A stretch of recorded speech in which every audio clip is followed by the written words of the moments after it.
Olá a todos, gostaria de saudar a organização por mais este evento. O meu contributo refere-se a algumas considerações acerca do processo de execução fiscal em Portugal, na falta de pagamento voluntário por parte do contribuinte, o credor, que é o Estado, tem direito de exigir judicialmente o cumprimento da obrigação tributária e requerer a execução do património do devedor. Nisto consiste o processo de execução fiscal. Portanto, o processo de execução fiscal é um meio processual que tem por objetivo realizar de forma coerciva a cobrança de créditos tributários de qualquer natureza. Tem legitimidade ativa, ou seja, para intentar a ação, para além da autoridade tributária aduaneira, outras entidades, tais como a Segurança Social e os municípios. A cobrança coerciva rege-se pelo disposto no Código do Procedimento e Processo Tributário. Este processo de execução fiscal é um processo bastante simples e célere, é rápido.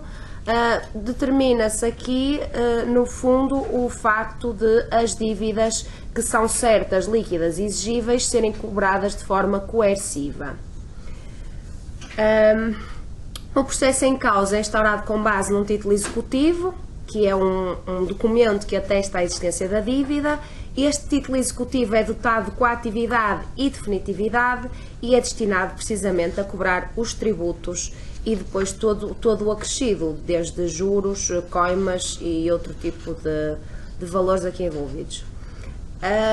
O processo de execução fiscal é um processo de natureza mista, porque em parte corre em tribunal, é um processo, lá está, e outra parte corre nos serviços da autoridade tributária aduaneira, designadamente quando da realização das penhoras, têm que ser autorizadas pelo tribunal, e as vendas judiciais que poderão estar associadas para que com o produto da venda desses bens se possa satisfazer o crédito do Estado. Quanto à competência do órgão da execução fiscal, portanto, o órgão da execução fiscal é o serviço da autoridade tributária aduaneira onde deva legalmente correr a execução. Tem legitimidade processual, então, aqui ativa o órgão periférico local da administração tributária. Quanto aos tribunais, nós temos aqui os tribunais, portanto, administrativos e fiscais, que são uma jurisdição à parte da jurisdição civil, designada por jurisdição comum. Quanto à parte passiva, ou seja, a legitimidade para intervir como exequente, portanto, nós referimos então ao órgão da execução fiscal. Os atos da execução fiscal são praticados pelo dirigente máximo do serviço e o tribunal tem aqui uma intervenção fundamental. Quanto aos executados, portanto, aqui legitimidade passiva, tem legitimidade passiva para intervir os devedores originários, que são aqueles em relação a quem se verifica os pressupostos do imposto, e temos os não originários, que são aqueles contra quem reverte a execução, como por exemplo os responsáveis subsidiários. Os responsáveis subsidiários são chamados porque, por algum motivo, o processo reverte contra eles, portanto, o sujeito passivo originário não tem bens ou tendo-os, eles são insuficientes. Caso o executado faleça no decurso do processo de execução fiscal, a execução também é dirigida contra os seus sucessores. Isto é uma exceção portanto, à intransmissibilidade da dívida fiscal, porque mortis causa existe esta transmissibilidade. E, portanto, quanto a estas pessoas que são chamadas não sendo os responsáveis originários, nós temos aqui, portanto, uma legitimidade prevista por lei. A responsabilidade tributária, que é o caso, por exemplo, dos gerentes e os administradores face a uma sociedade comercial, por exemplo, que não tenha bens ou tendo-os, eles são insuficientes, é uma responsabilidade, portanto, que decorre da lei, é uma espécie de fiança legal. Portanto, e para que seja efetivada este chamamento dos responsáveis subsidiários, tem que existir, portanto, então um ato de reversão do processo de execução fiscal. Este ato de reversão deverá, portanto, deverá respeitar aquilo que está previsto na Lei Geral Tributária, designadamente, portanto, depende do esgotamento prévio dos bens, do património do devedor originário. E depois também depende da audição do responsável subsidiário, porque ele tem direito à sua defesa. Depois, em caso de fundado receio de dissipação patrimonial, a autoridade tributária aduaneira pode lançar mão de providências cautelares, medidas cautelares para, portanto, evitar, portanto, o perigo na demora processual, e são decretadas quando se verificam os requisitos ditos em latim fumus boni iuris e periculo in mora, portanto a aparência do bom direito e o perigo na demora. A providência mais adequada aqui para o efeito é o arresto. O arresto está previsto quer na Lei Geral Tributária, quer no Código de Procedimento e Processo Tributário. Devem ser então apreendidos os bens, ou neste caso até arrestados os bens suficientes à execução fiscal. E, portanto, como providência cautelar, temos aqui que respeitar o princípio da proporcionalidade. Depois, quanto ao produto dos bens, portanto, aqui penhorados, arrestados, etc., portanto, ele é depois portanto, utilizado para satisfazer o crédito tributário e aquilo que se chama o acrescido, portanto, os juros e tudo mais que está associado.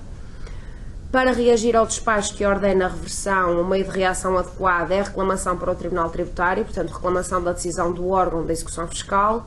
O ónus da prova incumbe a quem alega os factos, é a regra geral de repartição do ónus da prova. Depois há alguns casos especiais de reversão, portanto, a reversão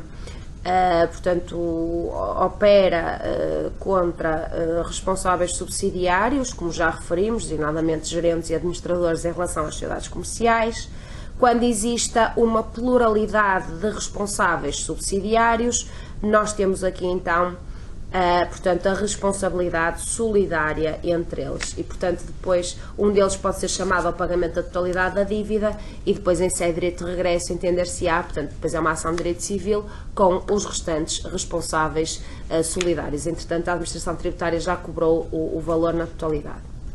Quanto aos títulos executivos, portanto, eu disse há pouco que a execução fiscal baseia-se num título executivo, o título executivo fixa os limites da ação executiva, da execução fiscal. As certidões de dívida são os títulos executivos por excelência, que devem respeitar os requisitos formais e substanciais indicados por lei.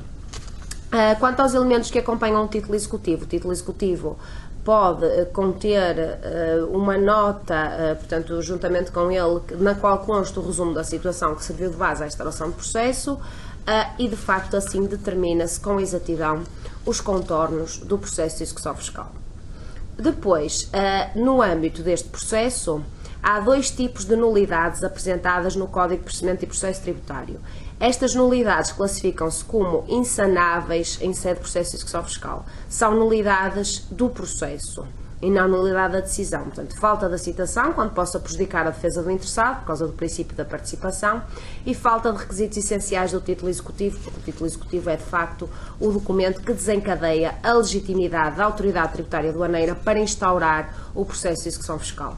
Quanto aos incidentes, os incidentes são circunstâncias suscetíveis de perturbar o normal andamento do processo, são as chamadas questões pré-judiciais. Portanto, a solução a dar à questão principal depende da prévia solução a dar à questão incidental. Portanto, são admitidos aqui os embargos de terceiros, a habilitação de herdeiros e o apoio judiciário. Quanto aos embargos de terceiros, portanto, os terceiros são aqueles que nada têm a ver com a situação. Temos aqui um meio processual destinado à defesa dos direitos e bens de terceiros que não são partes na causa. Depois temos a habilitação de herdeiros que se aplica quando há necessidade de uma alteração subjetiva da instância em caso de falecimento do executado e, portanto, os seus herdeiros respondem pelas dívidas fiscais portanto, temos aqui retratadas algumas das situações mais importantes.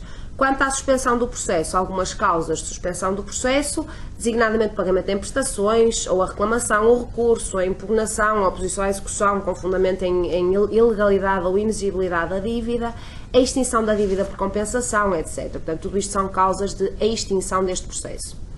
Portanto, a obrigatoriedade de pagamento do imposto não depende da vontade do particular. O particular tem que pagar um imposto uma vez que tal é exigido por lei. E a autoridade tributária e aduaneira pode, em caso de, portanto, incumprimento no prazo de pagamento voluntário, portanto, pode instaurar o processo de execução fiscal com vista à cobrança coerciva das dívidas. É um processo e, portanto, tem aqui algumas especificidades e algumas questões que acabamos de referir e que estão devidamente previstas por lei. Com isto termino a minha apresentação e agradeço a vossa atenção.